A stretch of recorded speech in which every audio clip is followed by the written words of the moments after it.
بسم اللہ الرحمن الرحیم. ہم نے پچھلی نشست میں بڑی تفصیل کے ساتھ اس پر گفتگو کی تھی کہ اس وقت مسلمانوں کے ساتھ بین الاقوامی سطح پر جو معاملات ہو رہے ہیں اور جس میں خاص طور پر توہین آمیز خاکوں کا معاملہ زیر بحث آ گیا تھا، اس کی نوعیت کیا ہے، اس میں مغرب کا ذہن کیا ہے، ہمیں اس کے معاملے میں کیسے سوچنا چاہیے. وہ بحث چونکہ کسی حد تک تشنا رہ گئی تھی تو ہم اسی سے اس نشست کی بھی ابتدا کرتے ہیں. دیکھنا یہ چاہیے کہ ہم جو اس کا ہدف بن رہے ہیں ہمیں اپنی کیسے تربیت کرنی ہے، یعنی ہمیں تربیت کیسے کرنی ہے، ہمیں اس کا مقابلہ کیسے کرنا ہے. کیا اس کا مقابلہ ہمیں شائستگی کے حدود کو پھلانگ کر کرنا ہے، ہمیں پرتشدد مظاہرے کر کے کرنا ہے، ہمیں اپنے املاک کو نقصان پہنچا کے کرنا ہے، ہمیں غریب لوگوں کی موٹر سائیکل اور گاڑیاں چلا کر کرنا ہے، یہ طریقہ اختیار کرنا ہے، یا ہمیں صبر اور استقامت کے ساتھ سارے معاملات کا جائزہ لینا ہے، شائستہ طریقے سے اپنی بات پہنچانی ہے، اپنے اس کردار کو کبھی فراموش نہیں کرنا کہ ہم اصل میں دین کی دعوت کے علمبردار ہیں اور خدا کے پیغام کو ہمارے سپرد کیا گیا ہے جو ہمیں دنیا تک پہنچانا ہے. یہ موقع اس کا بہترین موقع ہوتا ہے. آپ دیکھیں اسلام کیا ہے، اس کی دعوت کیا ہے، اس کا پیغام کیا ہے، اس سے اچھا موقع اور آپ کو کیا مل سکتا تھا. میں نے 3 چیزوں کی طرف توجہ دلائی تھی جو ہم سب کر سکتے ہیں. یعنی ہم میں سے جس آدمی کے پاس بھی قلم ہے اور علم ہے وہ اس کو استعمال کر کے یہ کام تو کر سکتا ہے نا کہ لوگوں کو یہ بتائے کہ مسلمانوں کے جذبات پیغمبروں کے بارے میں کیا ہے، یہ بتائے ہماری اقدار کیا ہے، یہ بتائے کہ مغرب اگر ان اقدار کو نہیں سمجھ رہا تو کم سے کم اس بات کا خیال کرے کہ 1 ارب 20 کروڑ سے زیادہ لوگ دنیا میں ان اقدار کو اپنی زندگی سے زیادہ عزیز رکھتے ہیں. لہذا کم سے کم وہ یہ بات کرتے وقت یہ ضرور دیکھ لیں کہ کن لوگوں کے جذبات کو وہ مجروح کر رہے ہیں، کن لوگوں کی دل آزاری کر رہے ہیں. یہ چیز تو انسانی حقوق کے زمرے کی چیز ہے.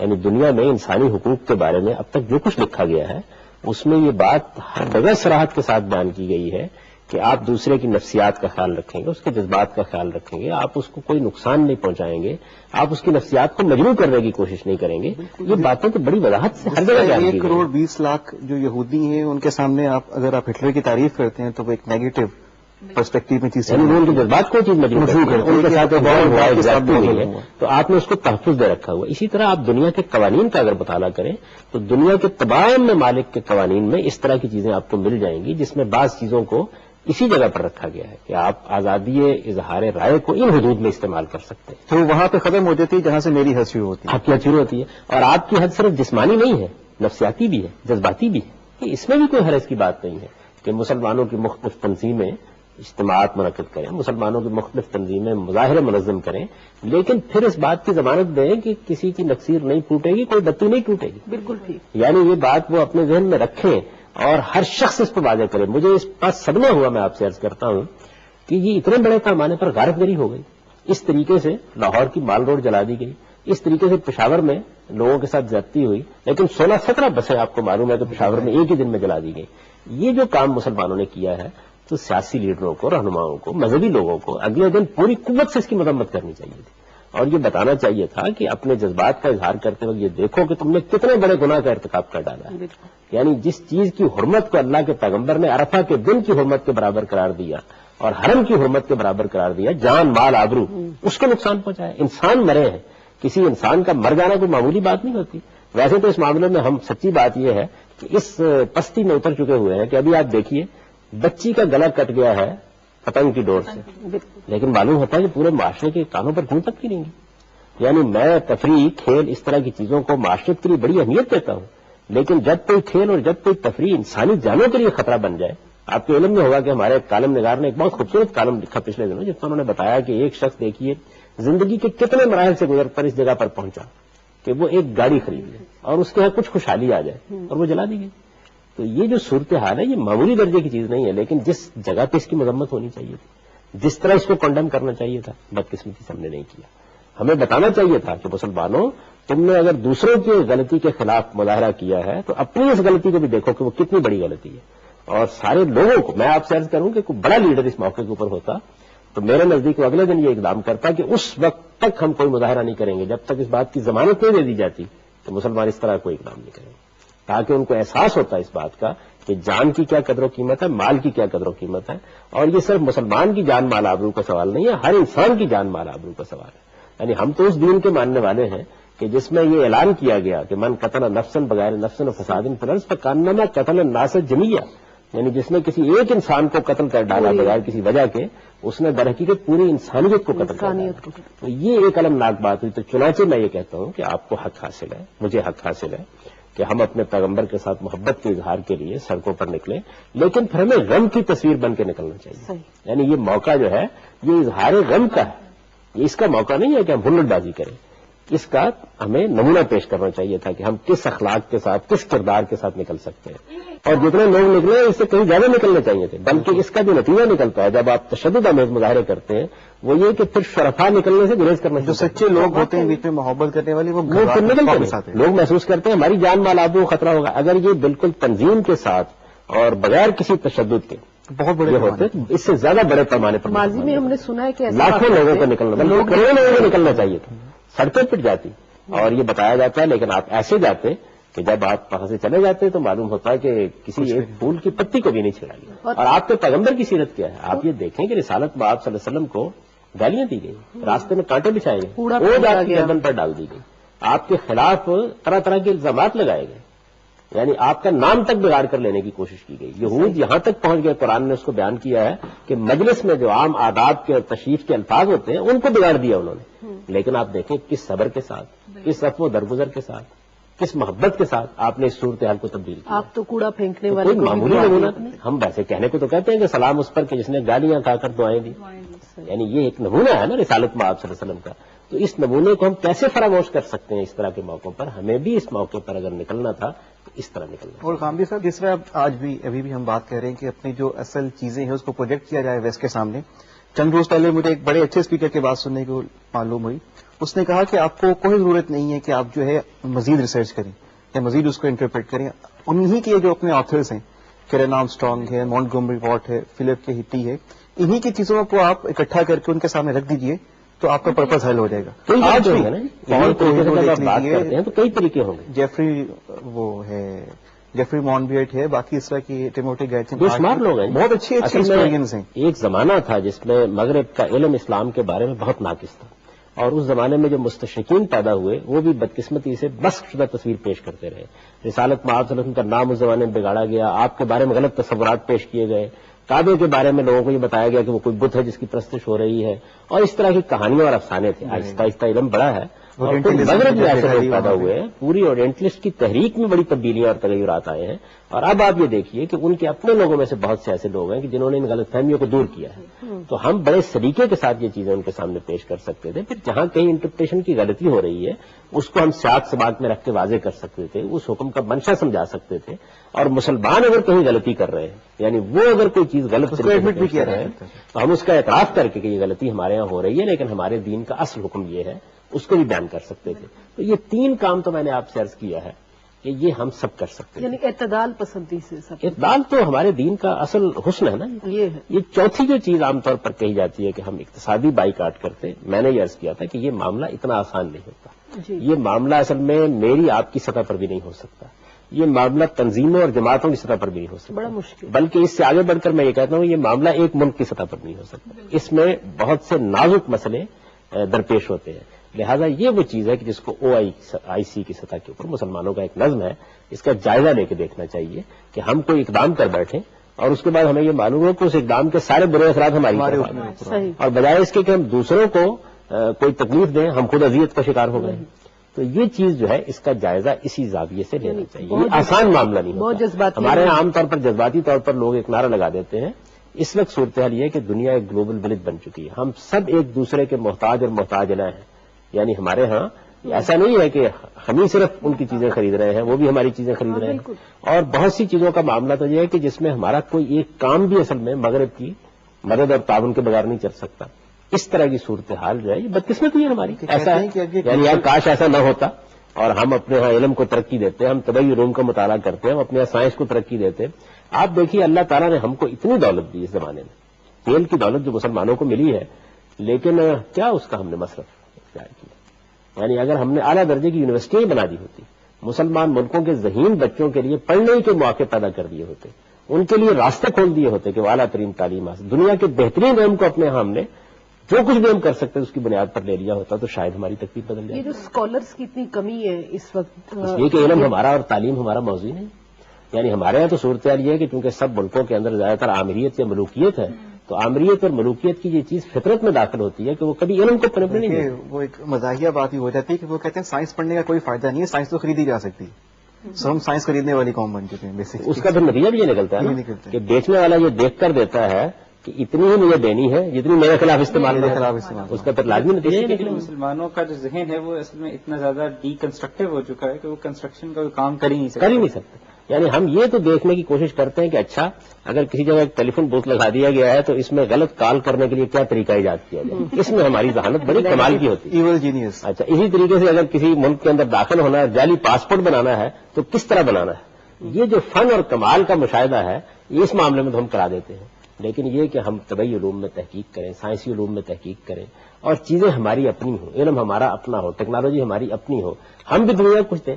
یعنی کتنی شرم آتی ہے جب ہم یہ دیکھتے ہیں کہ پچھلے 500 سال میں آپ یہ دیکھیے کہ وہ کیا چیز ہے جو ہم نے دنیا کو دی ہے. کوئی ایک چیز بھی نہیں, بلکہ کوئی ایک چیز بھی نہیں. سائنس کے میدان میں دیکھ لیں, ٹیکنالوجی کے میدان میں دیکھ لیں, سماجی علوم کے میدان میں دیکھ لیں. یعنی سائنس اور ٹیکنالوجی کو تو آپ چلے ایک طرف رکھ دیں, سماجی علوم سوشل سائنسز میں بھی آپ نشاندہی نہیں کر سکتے کوئی ایک چیز. میری نظر سے پچھلی رات گزری کہ اس میں آتھر نے لکھا ہوا کہ پچھلے 1000 برس میں اسلامک کنٹریز کے اندر دوسری زبانوں سے جو لینگویج سے جو بکس ٹرانسلیٹ کی گئی ہیں, اسپین میں 1 سال میں اتنی بکس ٹرانسلیٹ ہو گئی. ایک زمانہ تھا کہ مسلمان اسی درجے میں تھے, لیکن اس کے بعد آپ جانتے ہیں کہ 400-500 سال میں جب انحطاط آیا تو اس کی صورت یہ ہے. تو اقتصادی معاملات میں اس وقت ہم دوسروں کے مرہون ہیں, اس وجہ سے اگر کوئی اقدام کرنا ہے تو بہت سوچ سمجھ کے کرنا ہوگا. اور پھر میں ایک آخری بات یہ عرض کرتا ہوں کہ یہ بھی دیکھنا چاہیے کہ کیا اس جرم ضعیفی کا بھی کوئی علاج ہے. یعنی وقتی طور پر آپ نے مظاہرہ بھی کر لیا, آپ نے دین کی ایک حقیقت کو بھی واضح کر دیا, آپ نے دوسروں کو شائستگی اور تہذیب کی تعلیم بھی دے دی, لیکن اس جرم ضعیفی کا بھی تو کوئی علاج کرنا چاہیے نا. آپ جب دنیا میں برتری کے مقام پر ہوتے ہیں تو پھر لوگ آپ کے ساتھ اس طرح کی چھیڑ چھاڑ کرنے سے گریز کرتے ہیں. ابھی آپ جو یہ جرم ضعیفی کی بات کر رہے ہیں, واقعتاً وہ قوم ہے کہ جو ایک فلم لانچ کرنے سے پہلے اس ملک کے حالات, موسم اور لوگ کتنی تعداد میں باہر نکلیں گے وہ سب کا ان کی کمپنیاں جائزہ لیتی ہیں. آیا انہیں یہ معلوم نہیں کہ یہ کس بات پہ کتنے سینسٹیو ہیں, کس بات پہ. وہ ہماری کمزوری اور جرم ضعیفی کی جو آپ نے بات کی ہے, تو جو چھیڑخانیاں ہوتی ہیں ظاہر اس کا یہ نتیجہ نکلتا ہے نا. یعنی اگر آپ نے اپنے آپ کو علم میں اس مقام پر نہیں رکھا کہ جہاں آپ دنیا کی رہنمائی کر سکیں, دنیا اصل میں برہم حقیقتوں پر کھڑی ہوتی ہے. بالکل صحیح. یہ آپ کے جذبات اور احساسات پر نہیں کھڑی ہوتی. چنانچہ اگر آپ نے اپنے آپ کو اس مقام پر کھڑا نہیں کیا تو آپ کو اس کی سزا بھگتنی ہوگی. وہ جو میں نے جرم ضعیفی کا ذکر کیا تو ہمارے شاعر نے یہی کہا نا کہ جرم ضعیفی کی سزا مرگ مفاجات. یعنی جب آپ ضعیفی کے اس مقام پر پہنچیں گے تو اس کے بعد پھر یہی ہوگا کہ آپ کے لیے موت کے سوا کوئی راستہ باقی نہیں رہے گا. زندگی پانی ہے اور جینا ہے, تو اس کے لیے یہ طریقہ ہے کہ آپ دنیا کے اندر علم کے نمبردار بن کے کھڑے ہوں. مسلمانوں کو اس جانب بھی توجہ کرنی چاہیے. یعنی ان کے جذبات اپنی جگہ, احساسات اپنی جگہ. جذبات تو ہم سب کے مجروح ہوئے ہیں, دل ہم سب کے زخمی ہیں, یہ اس میں کوئی شک نہیں کہ بڑی بدتمیزی کا معاملہ جو کیا گیا ہے, اور ہمیں اس کے معاملے میں اپنے جذبات کے اظہار کا بھی حق ہے.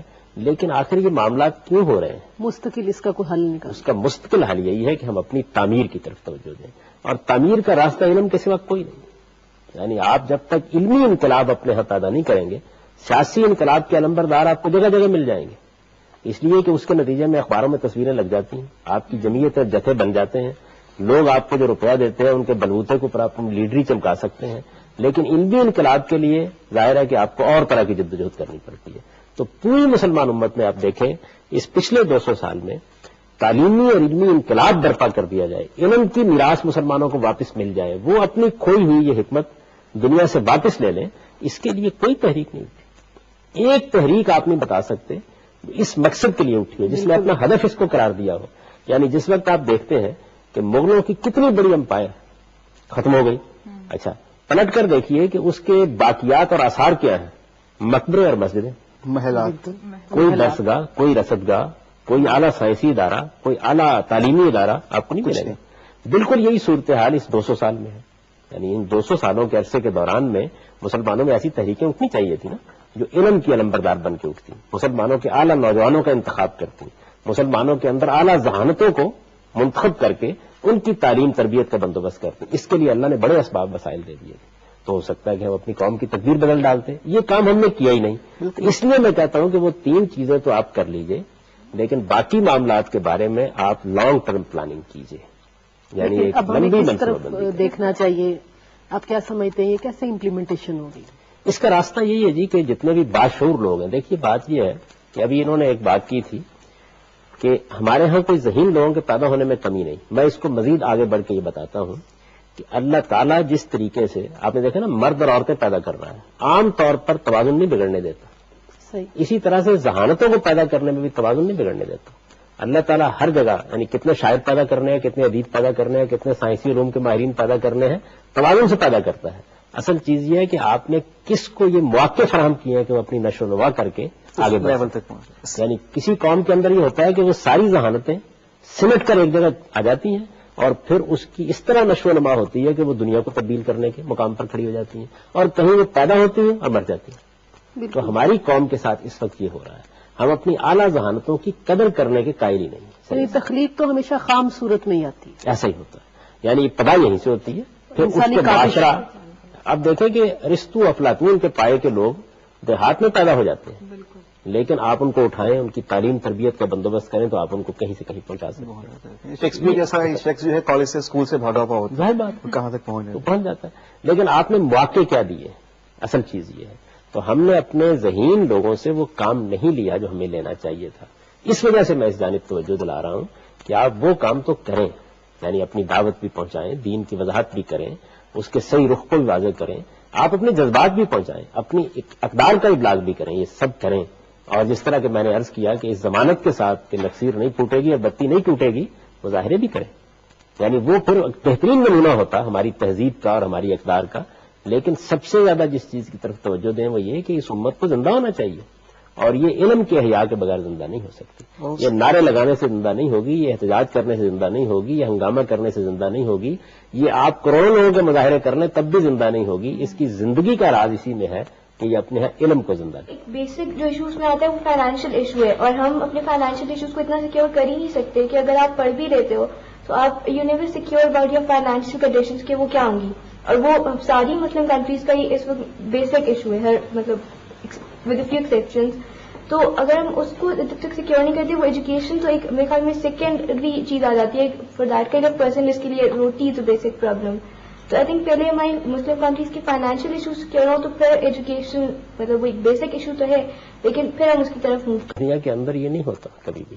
پہلے انسان بنتا ہے، اور اصل میں انسان بنتا ہے تو اس کے نتائج اقتصادیات میں بھی نکلتے ہیں، اس کے نتائج دوسرے علم کے شعبوں میں. یہی وجہ ہے کہ سائنٹسٹ کبھی بھی وہ نہیں گزرے جو لارڈز ہوا کرتے تھے. ایسا کبھی ہوتا نہیں ہے. تو اصل میں جس وقت آپ علم کی ترویج کرتے ہیں تو یہ اس کے نتائج میں نکلتے ہیں. یعنی ایسا نہیں ہو سکتا کہ آپ اعلیٰ علم پیدا نہ کریں اور اقتصادی انقلاب آپ کے یہاں آ جائے. یہ جو مغرب میں اقتصادی انقلاب آیا، انڈسٹریل ریولوشن ہوا ہے، یہ علم سے ہوا ہے. یعنی آپ ایک تکلے پر بیٹھے ہوئے آپ ایک چادر بنا رہے تھے یا دھاگا بن رہے تھے، آپ دیکھیں اس کو کیا حیثیت دے دی گئی، کس نے دی ہے؟ علم نے دی ہے. تو علم کا مطلب یہ ہے، تعلیم یا علم کی جب بات کی جاتی ہے تو اس کا مطلب ہے کہ وہ بنیادی چیز جس کو اللہ تعالیٰ نے پیدا کیا وہ انسان ہے. انسان کی ہم تعمیر کر ڈالیں. جس طرح کا انسان بنے گا وہ اصل میں کیا کرے گا؟